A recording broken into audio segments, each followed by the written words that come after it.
Hi everyone, welcome to Moonchaserstudio, home of fairy tales and sales. How are you? Today I'm doing something a little bit different. I had a request to do just a simple watercolor painting that someone was wanting to get involved in watercoloring, but they felt it was too intimidating. So they just wanted to do something simple to see if they should get a cheaper set to start out, which I say, yes, get you something and try it. I don't care what you get, just get it. I'm just going to do, like I always do, a moon. Moons are my favorite thing. Moon is why it is in my title of my business name, because I love the moon. And it's also my art pen name, which is Moon, because moon is my favorite thing on the planet or off the planet. Anyway, I think you get what I'm saying. Anyway, I'm just taking a roll of tape. I'm using a watercolor pencil just to sketch it out, so I have some kind of faint guideline. And also using a watercolor pencil, if you want to dissolve your edges and want them to just blend in, well, you don't have a pencil line that way. So, all right. Today I'm going to use this brush. It is a Princeton Aqua Elite number 12. Pretty good size brush, makes a nice point. I usually use the velvet brushes. The silver black velvet number 8 is my favorite brush, but I'm going to give this a go today. You know, switch it up, try something different. And also I have the Maiden, I think it's 32 ceramic palette. I just got this and I gotta say, I'm in love with it. So basically, we're just going to start us a little water pile here. And I'm just going to kind of decide what colors do I want my moon. Let's see. Do I want to go dark and gloomy? Do I want to go more natural? You know, let's just try some Payne's Gray. We'll get that going. Can't never go wrong with Payne's Gray. Get a little more water in here. And let me rinse my brush real quick. And while I'm thinking, I'm going to go ahead and do the wet and wet technique, which means I'm just going to outline the moon with water and try to stay in my lines. You know, if you get outside of the lines, it's not a deal breaker. There are solutions. You can fix it. Just take a piece of tissue paper, a paper towel, wipe it up, blot it. Your finger, just like I did there. I mean, you know, don't worry if, you know, it's not like we're in grade school and we're going to be punished by the teacher yelling at us if we didn't stay in the line. So, you know, and that's sometimes the mistakes make the best art, I'm going to say. You know, you think it's bad, but it turns out to be the best you've ever did because you left your little boo-boos in there. It happens. All right. So you want your paper shiny with a sheen. You don't want it puddling, only because it's just going to cauliflower there and make a big old mess, and cauliflower just means it's going to back run and then it's going to mess up your color. So we're going to look at that and see, I got some puddling in spots. I'm just going to even it out and see, I went outside the lines, and so there you go. I'm going to leave it. I don't care because I'm just doing it quickly. And there we go. And you just want, see, there's a nice little puddle. So I'm just going to dry my brush, and as I swoop through it, that'll take up that puddle because we want it just to be a sheen, just a nice glossy sheen. All right, so there we go. So now I'm going to go over here into my Payne's Gray by Daniel Smith, which is wonderful.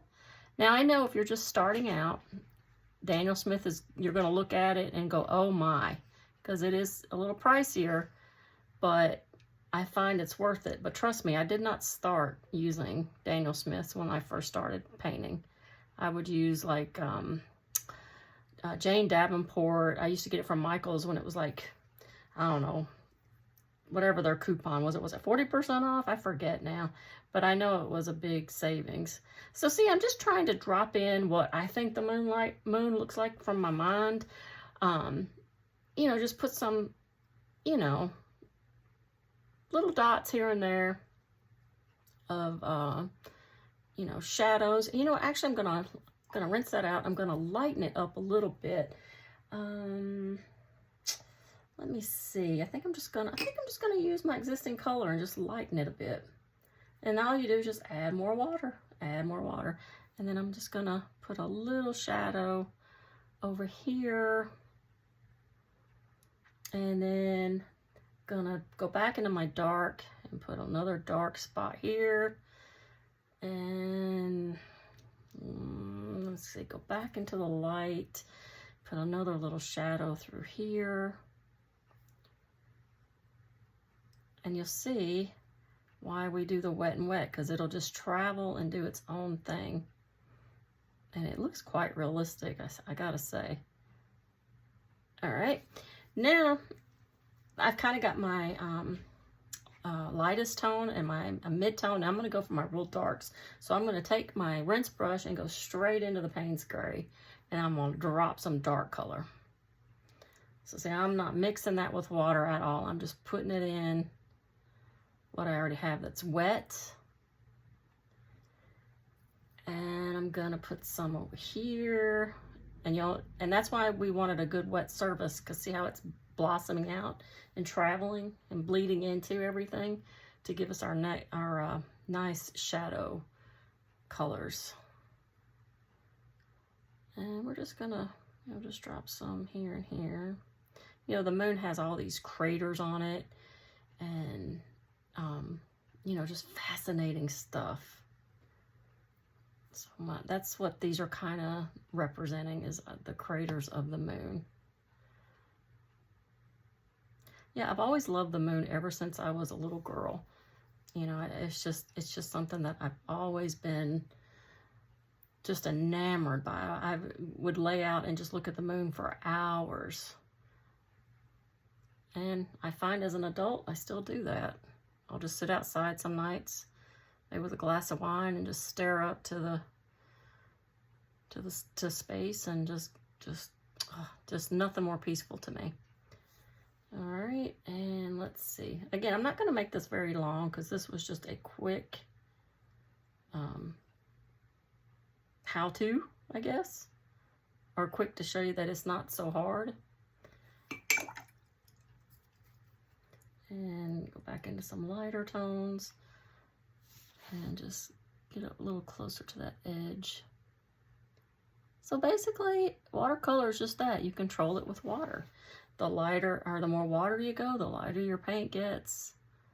The more darker you go, the darker it gets. And see here where I got outside the line? Very obvious, but that's all right. We're just gonna hook it in and make it travel a little bit farther to even it out. Don't be afraid to turn your book around.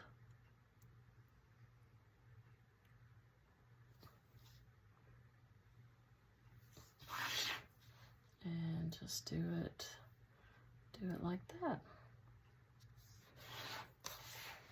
And basically, that's all there is to it. Like I said, it's not rocket science. It's just easy. But this is just a good exercise to start. If you don't know where to start, let's just start by making one color, get your 3 values, and just a circle shape. And now you can dry your brush, rinse it out and dry it, and then you can pick up if you want it to be a little brighter in spots, and you can do that. If you decide you didn't want that color there, you just pick it up, wipe it away. Pick it up and wipe it away. Now, I'm gonna go ahead and dry this. I'm sorry for your ears. If you got headphones on, take them off.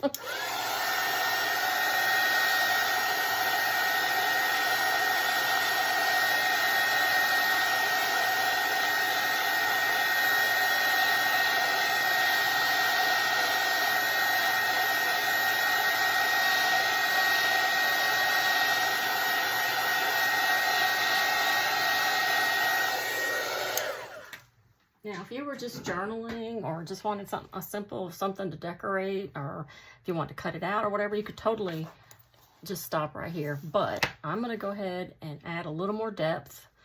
I've dried it off, and I'm going to use my same colors and go back in there. I'm going to darken it a little bit. Just pull some of that water over.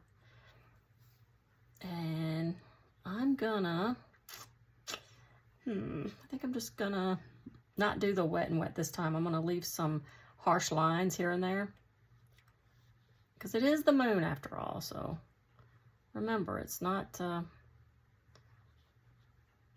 totally blemish free.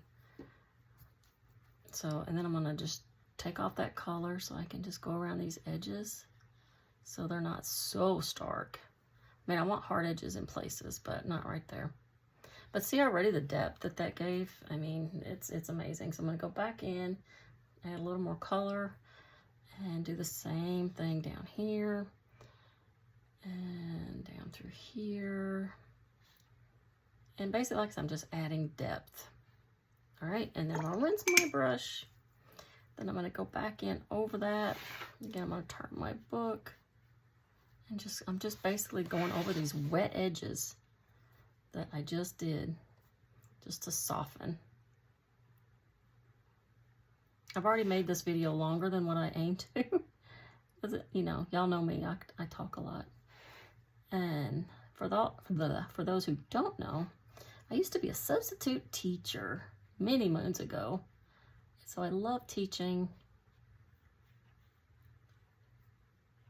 and instructing, and then I became a nurse, and then I got to be charge nurse, and I got to help people learn things, and it's just wonderful. So I do love that side of teaching, and since I've retired, I miss that, because you know I no longer nurse anymore. I no longer am a nurse anymore. I'm retired, so this kind of fills the void for me to do something with my hands. And then when someone asks me to demonstrate, I'm like, okay, yeah, I can do that. All right, so there we go. Now there's all kind of tricks you can do with this. I mean, you can add salt, and it'll make these just wonderful not fireburst, but like starburst type effects, which are really cool. But I'm going to stop right there, because like I said, I can get really involved in this, and I want you to always remember to sign your work. Even if it's a little thing, you still want to sign it. And for stuff like this, I try to date it. Now when I do my big commissions, I don't date it on the front. I may date it on the back, but I don't put that on the front. I just put my initials. So basically, this is just a one color quick tutorial to make a moon. But I challenge you, get out there and make your own. You can use red, like for the blood moon. You can use blue. Icy blue moons look beautiful. You can use the brown earthy tones. And you can take the same technique and do the earth, only you can use browns and greens and blues, and it just never stops. You can just, your imagination can keep going and going. But anyway, I hope that answered your question. And I'll see you next time. Maybe I'll see you soon in some sales. I had Trisha reach out for me from Sandy and Otto, so I'm gonna do a show with her in July 7th. But right now, I'm just enjoying the fun of summer and everything it has to offer, and I'm painting my little heart out. So until next time, see y'all later. Bye.